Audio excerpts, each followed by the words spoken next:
Welcome to news focus. నేను మీ స్వా. రాష్ట్ర ప్రభుత్వం ఆదేశానుసారం రాష్ట్ర స్థాయిలో పోలీస్ అధికారులు మహిళలకు, చిన్నారులకు సోషల్ మీడియా పట్ల జాగ్రత్తతో ఉండాలని అవగాహన సదస్సులు నిర్వహిస్తున్న నేపథ్యంలో నేడు శ్రీకాకుళం జిల్లా ఎస్పీ ఆదేశాల మేరకు పలాస మండలం రంగోయి గ్రామంలో నారీ శక్తి పేరిట కాశీబుగ్గ పోలీసులు మహిళలకు, చిన్నారుల కొరకు అవగాహన కార్యక్రమాన్ని నిర్వహించారు.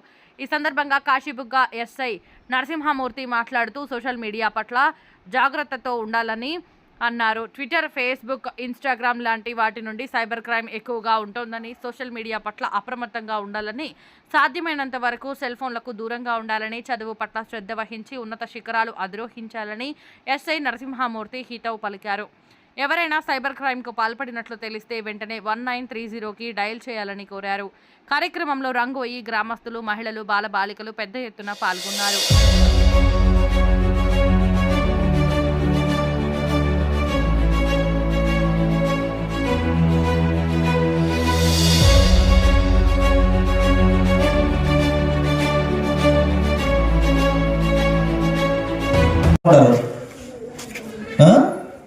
మనం ఏం చేస్తారు, ముందు పోగొడతారు, తర్వాత ఒకటి మన నుంచి ఇన్ఫర్మేషన్ లాక్కుంటారు, తర్వాత బ్లాక్మెయిల్ చేస్తారు, అవునా కదా? తర్వాత సూసైడ్ వరకు వెళ్ళడానికి అవకాశం ఉంటుంది. కాబట్టి సెటిల్ అయినంత వరకు మనం జాగ్రత్తగా ఉంటే బాగుంటుంది. లైఫ్ అనేది మనకి నచ్చినట్టు ఉంటుంది అన్నమాట. లైఫ్ అంతా